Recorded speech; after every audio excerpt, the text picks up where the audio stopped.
This is not animation, you are watching pure trial and error. Messy faults, tiny corrections, and then real improvement episode by episode. This is learning from consequences in real time. And the ugly truth is, this learning principle is missing in modern AI models. I gave top LLMs the full manual, physics, constraints, rewards of this training environment. On simple control tasks like balancing a ball on a board, a language model can look surprisingly good. But increase the dynamics and it breaks. Same world, same idea. ChatGPT catastrophically fails. The systems we call intelligent today, they are remixing our past.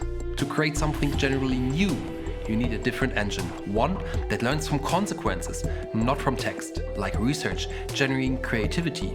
They have to learn how we learn. Not by reading, but by trying, failing, and adapting. We already have the math for this. It's called reinforcement learning. Going from brain to silicon just changed the substrate, not the core loop of making an action, perceiving the consequence, updating the neural network. Quick definition: reinforcement learning means optimizing behavior by repeating a simple feedback loop. Let's make an example where the toddler is our agent and the environment is a kitchen.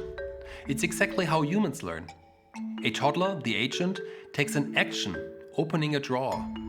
The kitchen, we call it environment, provides a positive reward. Candy. The toddler neural network updates. The new policy: I will check every drawer I encounter. But if the action is reaching for a hot stove, the negative feedback is immediate. The policy updates again. Never do that again.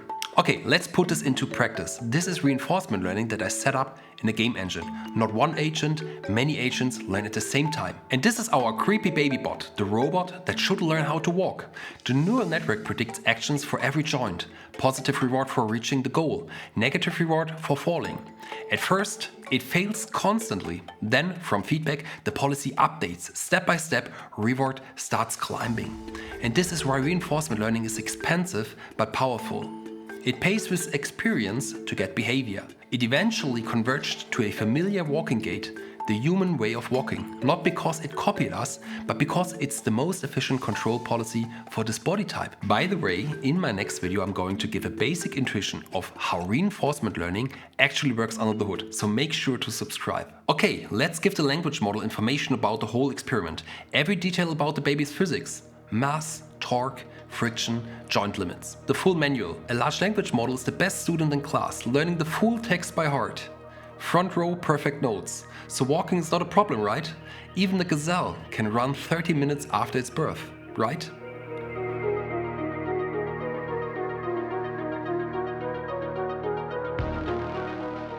Yes, of course, it is failing. Let's try something easier. This balancing task has two advantages. Simple physics, and it can be perfectly managed with a PID controller.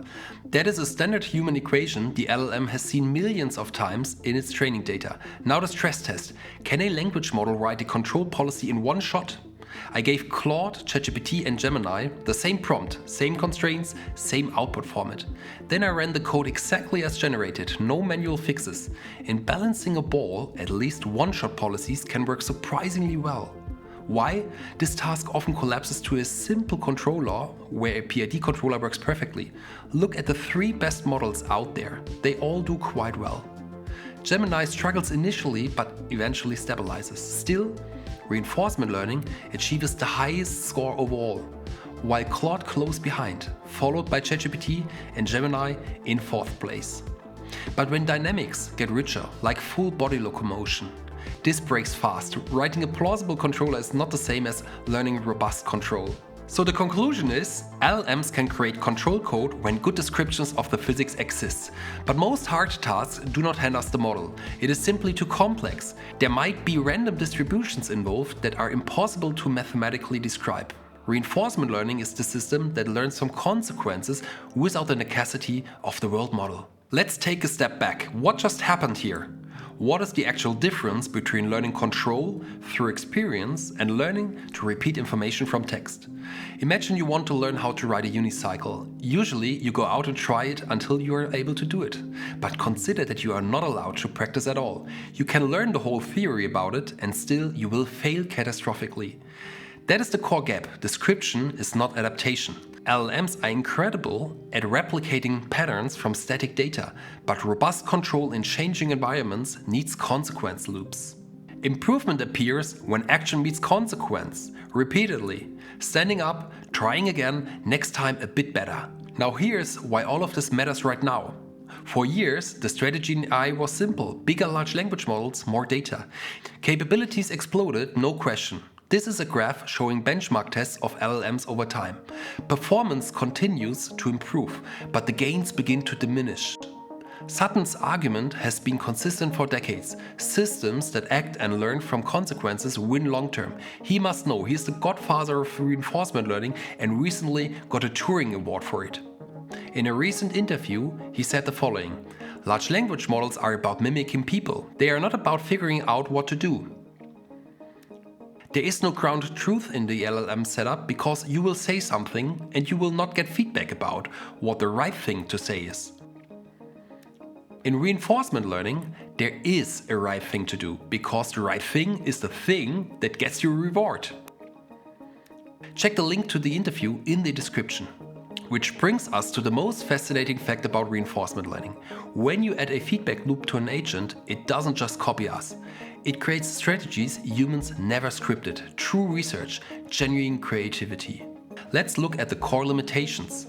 Why LLMs struggle to create truly new ideas, or in other words, why they cannot extrapolate. Think of knowledge as a graph. Every node is a single data chunk, such as text, an image, a video, or code. If I Google a picture of an astronaut, I will get it instantly. We have had that since the 90s.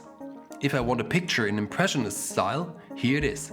If I search for a video of a horse, also not a problem. But here's the new part. A large language model can generate a plausible bridge between those islands of content. It can connect astronaut and information on how a horse looks like, or look at all three together, faster than Claude could have painted that. That is interpolating a static distribution of data. Extremely useful and often amazing, but by default the model is not updating from consequences while doing the task. The limit appears when robust behavior requires interaction, feedback and adaptation in a changing environment. So the key distinction here is not smart versus dumb, it is static data fitting versus online consequence learning. Think of Claude Monet. When he invented Impressionism, this was a truly new thing. No one liked it in the beginning, he was extrapolating. This was not a mixture of known painting styles. Everyone was shocked. Have you ever experienced a large language model to give you something that is truly new? If so, leave a comment down below, I would be happy to hear about it. If you want one moment that proves extrapolation is real, it is Move 37. The reinforcement learning agent AlphaGo plays a game against Lee Sedol, the world champion back in the day. The game of Go is an ultra complex Chinese game. There are centuries of human intuition behind it. Then AlphaGo plays the 37th move. At first the commentators thought it was a mistake. They had never seen a strategy like this. AlphaGo won in the end with that new strategy. But it was not copied from human playbooks, it was discovered. The machine found a strategy humanity had not found in all the centuries we have played this game, and today top human players study machine-discovered patterns to learn new strategies in that game. So the key question is, how does a system discover moves humans did not teach it? The mechanism is called self-play. In self-play, the agent plays against itself. To win, it is forced to invent new strategies. Take this hide and seek simulation by OpenAI. Blue versus red. All of them are individual reinforcement learning agents. The blue team eventually discovers barricading. The red team cannot find them anymore. The red team finds a counter strategy. They use a ramp to jump over the wall. Then a further counter strategy appears. The blue team steals the ramp and locks it inside. That is the loop. Strategy, counter strategy, adaptation. No one scripted these tactics line by line. They emerged from pressure and feedback. True creativity. Check the full video from OpenAI. Link is in the description. So where are we today, honestly? Most AI systems are still prediction engines, extremely useful, but mostly operating inside known patterns. We do see early learning loops already, like using human feedback to improve large language models or using transformers instead of standard neural network inside reinforcement learning systems. That is important progress, but it is nowhere near the full jump yet. The real leap is when systems do not just answer, but improve by consequences in environments. For that, we need a true world model, or we have to use the real world and get experience through robots. This is why reinforcement learning matters. It is the path from imitation to discovery.